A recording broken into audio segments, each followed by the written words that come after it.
I've never really been on a farm before. Well, like working on a farm is very different to like London. It's not as rural as I thought it was going to be. It is kind of industrial, like the scale and everything. They will learn how to pick, what to pick. I'm sure that everybody will survive, yeah. I was surprised at how quickly we all adapted, not only to like the early get-up time, but also to the actual taxing work we were doing. It's quite a high demand, but I think it's doable. I think we've all had a great time and we're getting better and better every day. I'm just checking my lane and I think my picking's been pretty impressive today. I haven't missed any fruits as of yet. I mean, that's on the borderline. I was definitely really excited to come. And I really, for a long time, wanted to do a manual labour job and just do something like this. Oh, a hidden one.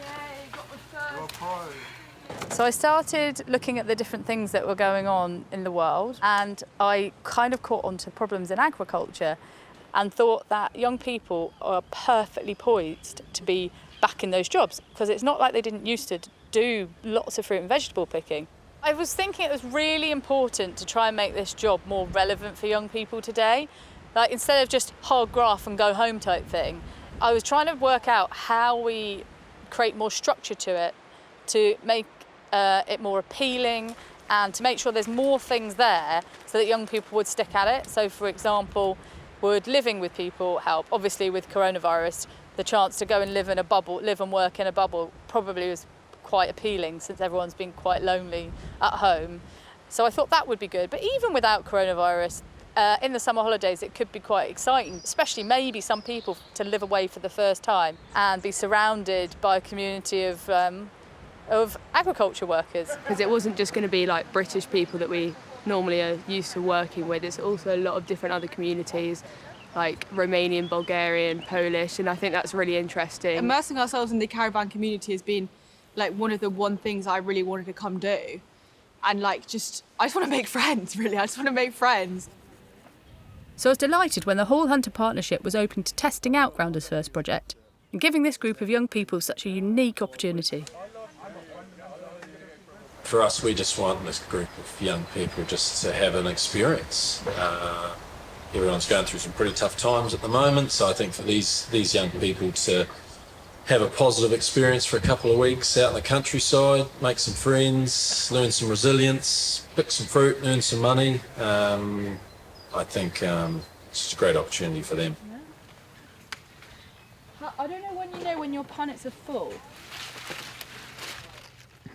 This is a tunnel. All the time when you hear go to that tunnel, it means that you must go here, yeah? Mm-hmm. So it'll be like 1 centimeter. It's very important to pick the berry with stems, yeah? Because we have different sizes, we'll make size grading. That means the big one in separate punnet, the smaller one in another punnet, yeah?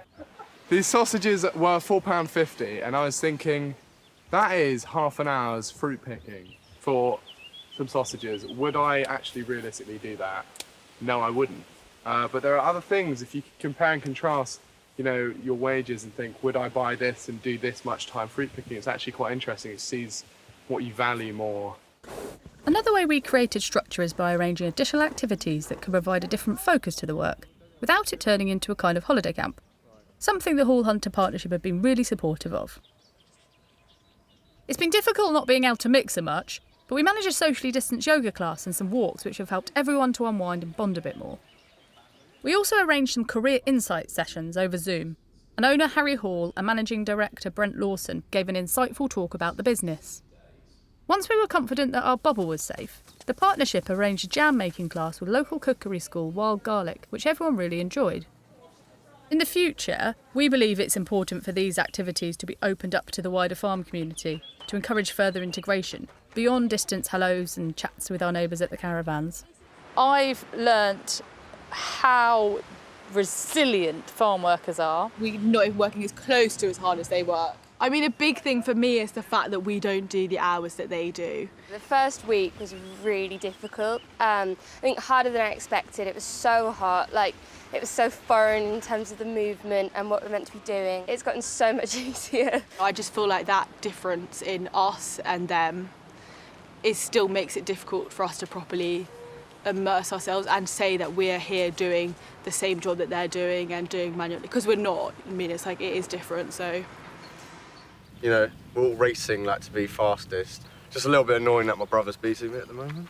Yesterday, I did 8 lines and 7 of them were in the gullies, which is quite unfortunate. I just feel like the universe was against me because I'm quite a slow picker myself. So to get the worst lanes was extremely infuriating. And then it was just a question of how do we stay motivated, because it started to get quite boring. I'm gonna listen to like music, podcasts or whatever when I'm doing it to keep myself entertained, keep the competition going, you know. So it's given them a great appreciation of farming and a little bit of hard work, working together, meeting new people, and actually learning more about where their food comes from. So that's been really great to hear. So really happy with it. Young people can rise to the challenge.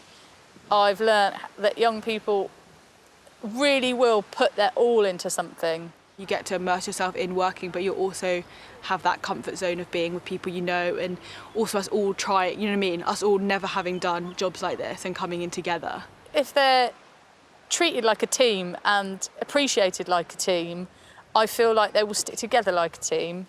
And I think that's been one of the most special things that we've learnt from this project.